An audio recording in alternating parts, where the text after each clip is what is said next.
बेआईन देशी बंधुक धरी युवकों को दादागिरी घरे पशि बंधुक देखाई हत्या धमक देवा महंगा पड़ा।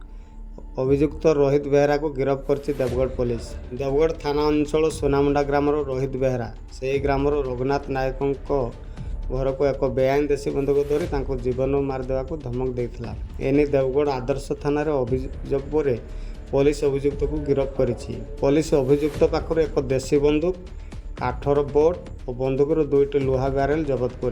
पूर्व अभियुक्त रोहित ना विभिन्न थाना 8टी अपराधिक मामला रही सूचना देछि देवगढ़ पुलिस।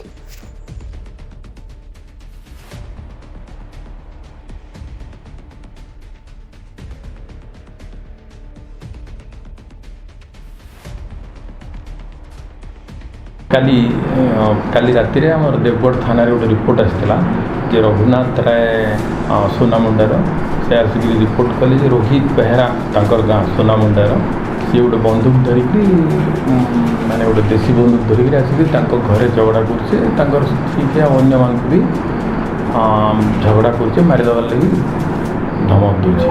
तो से आम देवगढ़ पुलिस जाकि अरेस्ट करते और पाखु गोटे देशी बंदूक जबत कराइला।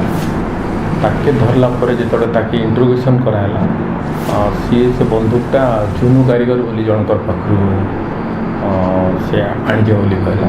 तो तार घर भी सर्च समय जुनू कारीगर घर सर्च समय भी तार घर भी किसी बंदूक रिलेटेड आर्टिकल सब मिलला। ये रिलेटेड रे आमर देवगढ़ थाना रे 3768 केस नंबर रजिस्ट्रेशन कराई रोहित बेहरा के अरेस्ट करके आज तक फरवर्ड हवा केस तदंत चलती। सर रोहित बेहरा पूर्व कौन से आपराधिक मामले सामिल अच्छी पूर्व के कोर्ट चलानी से गोटे हेबिचुअल क्रिमिनाल अच्छे प्लांट साइट थाना देवगढ़ थाना अन्य थाना मान प्राय 8टा खंडे केस अच्छे।